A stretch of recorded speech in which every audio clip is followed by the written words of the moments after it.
గర్జించిన గజ్వేల్ శీర్షికన ప్రధానమైన వార్త మనకు కనిపిస్తూ ఉంది. కాంగ్రెస్ అరాచకంపై గజ్వేల్ గర్జించింది. కేసీఆర్ అధికారిక క్యాంప్ కార్యాలయంపై 3 రోజుల క్రితం కాంగ్రెస్ జరిపిన దాడికి నిరసనగా సోమవారం బీఆర్ఎస్ ఇచ్చిన పిలుపు మేరకు పట్టణ బంద్ పెద్ద ఎత్తున విజయవంతమైంది. పార్టీ శ్రేణులతో పాటు ప్రజలంతా కూడా స్వచ్ఛందంగా ఈ కార్యక్రమంలో పాల్గొని కాంగ్రెస్ నిరంకుశ వైఖరిని వారంతా కూడా నిరసించిన పరిస్థితి కనిపించింది. పెద్ద ఎత్తున జరిగిన ఈ కార్యక్రమానికి సంబంధించిన ఫోటో ఐటమ్ కావచ్చు, ఆ విజువల్స్ కావచ్చు మనం చూడొచ్చు. దీంతో పాటుగా ఆలేరు నేత గుట్టల మేత అంటూ ప్రధానమైన వార్త కూడా మనం చూస్తున్నాం. ఇక్కడ అనుమతులేవి లేకున్నా కూడా చల్లూరు గుట్టలను తొలుస్తూ కంకరగా మారుస్తున్న క్రషర్ అంటూ మరో వార్త. యాదాద్రిలో పేట్రేగిపోతున్న మైనింగ్ మాఫియా అంటూ ఈ అంశం మనం చూస్తున్నాం. హైదరాబాద్లోనే కాకుండా యాదాద్రిలో కూడా మైనింగ్ మాఫియా రోజు కూడా పడగ విప్పుతోంది. పెద్ద ఎత్తున అక్కడ అక్రమాలకు పాల్పడుతుందనే అంశం ఇది. చల్లూరు గుట్టల్లో యథేచ్ఛగా బాంబుల మూత మోగుతోంది. సర్కారు భూముల్లోనూ పెద్ద ఎత్తున అక్రమ మైనింగ్ రాష్ట్ర ప్రభుత్వ ఖజానాకు గండి పడుతోంది. రేయింబవళ్ళు కూడా బ్లాస్టింగ్లతో చుట్టుపక్కల ప్రాంతాలకు సంబంధించిన ప్రజలకు నిద్ర కరువైన పరిస్థితి. బిక్కుబిక్కుమంటూ వారంతా కూడా కాలం వెల్లదీస్తున్న సందర్భం. వందల ఇళ్లకు ఇప్పటికే పగులు వచ్చాయి. రోడ్లు అలాగే పొలాలు కూడా ధ్వంసమవుతున్నాయి. మొద్దు నిద్ర వీడని అధికార యంత్రాంగం అంటూ ఈ అంశం మనకు ప్రధానంగా కనిపిస్తూ ఉంది. ఇక మా భూములు మాకేనని అంటూ మరో వార్త. నాదర్గుల్ సర్వే నంబర్ 613లో తమ పొలాలకు వెళ్లకుండా పలు కంపెనీలు అక్రమంగా వేసిన కంచెను తొలగించేందుకు బాధితులు పెద్ద ఎత్తున ప్రయత్నిస్తున్న అంశం కూడా మనకు కనిపిస్తూ ఉంది.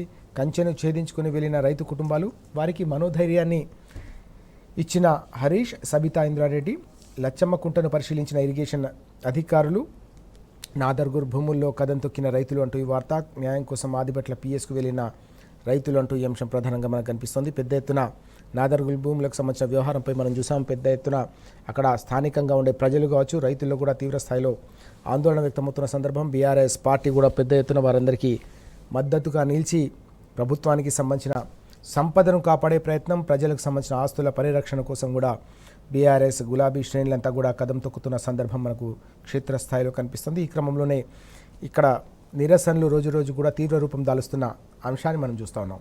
ఇక మా మాటే విననప్పుడు గ్రామ సభ ఎందుకు అని చెప్పేసి రైతులు గ్రామ సభకు సంబంధించిన దాంట్లో పెద్ద ఎత్తున నిరసన వ్యక్తం చేసిన అంశం మనకు కనిపిస్తూ ఉంది.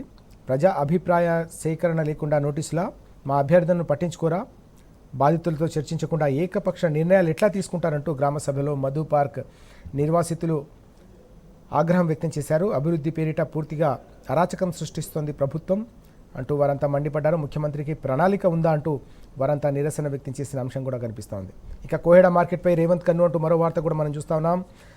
పండ్ల మార్కెట్ పనులు ప్రారంభించకుంటే బీఆర్ఎస్ ఆధ్వర్యంలో పెద్ద ఎత్తున ఉద్యమం చేపడతామని చెప్పేసి నిన్న బీఆర్ఎస్ నేతలంతా కూడా ధ్వజమెత్తారు. మాజీ మంత్రి హరీష్ రావు తీవ్ర హెచ్చరిక అంటూ ఈ వార్త కూడా కనిపిస్తూ ఉంది. సూర్యుడి చుట్టూ భూమి తిరుగుతున్నట్టు భూముల చుట్టూ రేవంత్ ప్రదక్షిణ చేస్తున్నట్టు సబితా ఇంద్రారెడ్డి గారు కూడా తీవ్ర స్థాయిలో ధ్వజమెత్తిన అంశం మనం ఇక్కడ చూస్తూ ఉన్నాం.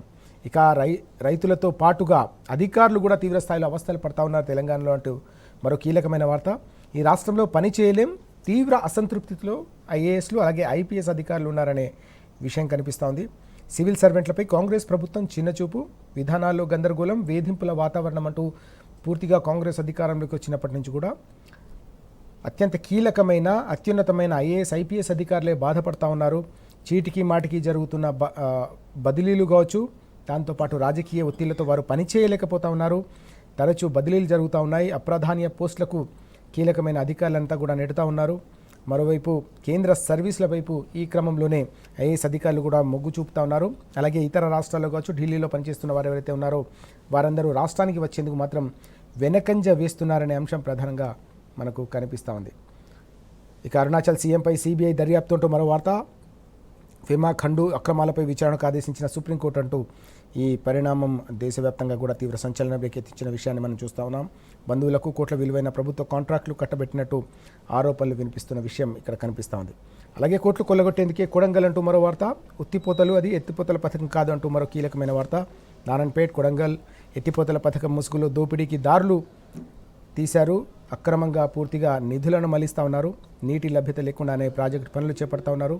వాస్తవానికి పాలమూరు రంగారెడ్డిలో భాగంగా కొడంగల్ కూడా పెద్ద ఎత్తున నీటి వసతి కల్పించేందుకు కేసీఆర్ గారి హయాంలో ప్రణాళికలు రూపొందిస్తే వాటిని చివరి దశలో 90-95% పనులు పూర్తయిన వాటిని పక్కన పెట్టి కేవలం కాంట్రాక్టుల పేరిట దండుకునేందుకు మాత్రమే దీన్ని తెరపైకి తీసుకొచ్చారనే అంశం ఇక్కడ ప్రధానంగా మనకు కనిపిస్తూ ఉంది. ఇవి ఈరోజు మనకు పత్రికల్లో ప్రధానంగా కనిపిస్తున్న వార్తలు.